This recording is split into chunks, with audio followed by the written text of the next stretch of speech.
Bagaimana aktivitas membaca akhirnya bisa menjadi suatu kebiasaan yang menyenangkan untuk kita.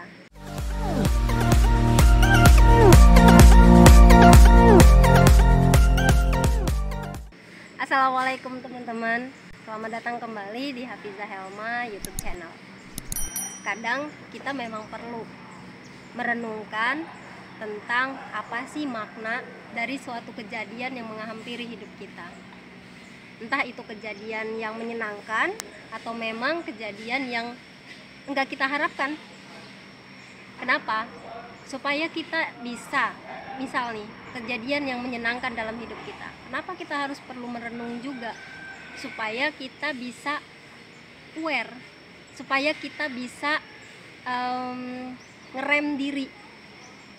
Dengan kita sadar, kita merenung bahwa apa sih makna dari kejadian ini Allah hadirkan atau Tuhan hadirkan dalam hidup kita.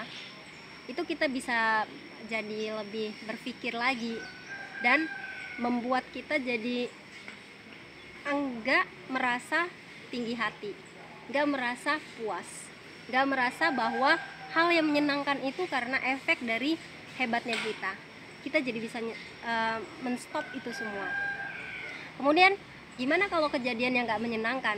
Justru itu hal yang paling urgent lagi, paling penting lagi. Kenapa kita harus merenung? Karena untuk apa? Untuk supaya kita bisa membaca, menganalisa, sampai akhirnya kita mencari tahu apa sih hikmah dibalik kejadian itu. Nah, itu juga teman-teman yang saya dapatkan ketika saya merasa kegagalan demi kegagalan itu menghampiri hidup saya. Yang saya lakukan adalah akhirnya saya tahu apa yang harus saya lakukan. Dengan cara apa? Membaca. Baca buku rupanya bisa, tidak, memang baca buku bukan hal yang satu solusi, tapi setidaknya itu kita langkah awal untuk mendapatkan sebuah solusi. Minimal kita mendapatkan suatu pencerahan. Minimal kita bisa mendapatkan sebuah kekuatan, motivasi untuk diri kita sendiri. Nah, hal itulah teman-teman yang ingin saya share di channel ini, tentang buku-buku apa saja sih yang sudah memberikan kontribusi untuk diri saya dalam menghadapi tahapan demi tahapan, proses demi proses dalam menjalani kehidupan ini. Nah, di video ini teman-teman, saya ingin mereview sebuah buku yang judulnya adalah How to Win Friends and Influence People, karya yang ditulis oleh Dale Carnegie. Ini adalah buku terjemahan, tapi buku ini relate banget dengan kehidupan kita, walhasil nggak terlalu sulit untuk kita pahami. Dan buku ini juga sudah ini edisi terbaru, edisi pertamanya itu sudah udah nggak terbit lagi, udah nggak bisa kita temui lagi sih gitu. Dan ini teman-teman bisa dapatkan di toko buku terdekat ya. Nah, apa sih yang bisa saya dapatkan di buku ini? Awalnya teman-teman, kegagalan membuat saya menjadi underestimate, membuat saya menjadi minder. Dan minder itu parahnya membuat saya pun jadi takut untuk melangkah, takut untuk mencoba hal yang baru. Tapi bersyukurnya di buku ini saya menjadi seperti mendapatkan motivasi untuk bisa dan berani untuk mencoba sesuatu yang baru. Di buku ini teman-teman ada beberapa bagian yang saya dapatkan. Yang pertama adalah tentang teknik komunikasi. Teknik komunikasi ini itu juga membuat saya jadi lebih percaya diri dalam menjalin komunikasi, menjalin relasi dengan orang lain.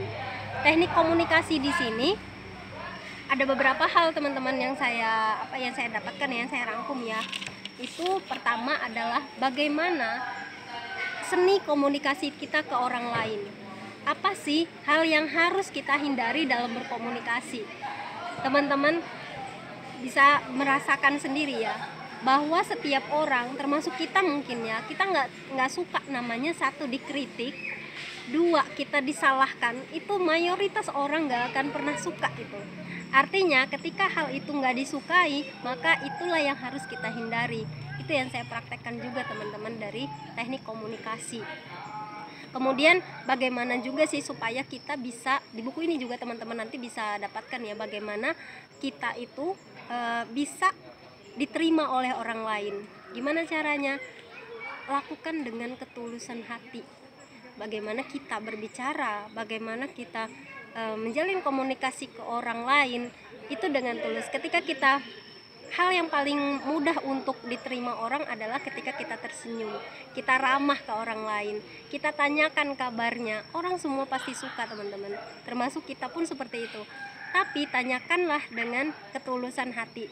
Kita tanya orang itu bagaimana kabarnya, kita sungguh-sungguh ingin tahu, bukan hanya basa-basi gitu loh, bukan hanya formalitas aja. Kita tanya dengan kita tersenyum. Orang senyum itu akan memberikan efek yang sangat baik, positif ya.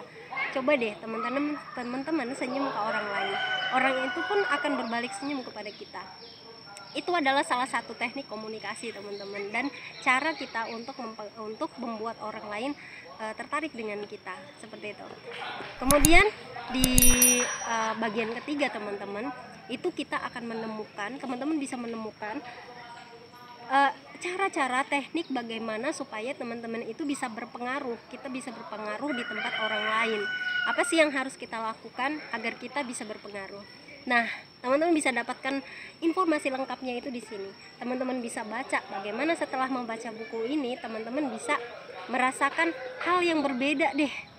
Dengan membaca tuntas, membaca lengkap, teman-teman bisa mendapatkan suatu energi baru lagi untuk menjalin relasi lebih banyak, kemudian punya koneksi yang lebih banyak, dan teman-teman lebih berani lagi melakukan hal-hal baru. Mudah-mudahan bermanfaat ya teman-teman apa yang saya review dari buku ini. Semoga kedepannya kita jauh lebih optimis dalam mencapai impian-impian kita. Terima kasih, sampai ketemu di konten berikutnya. Assalamualaikum.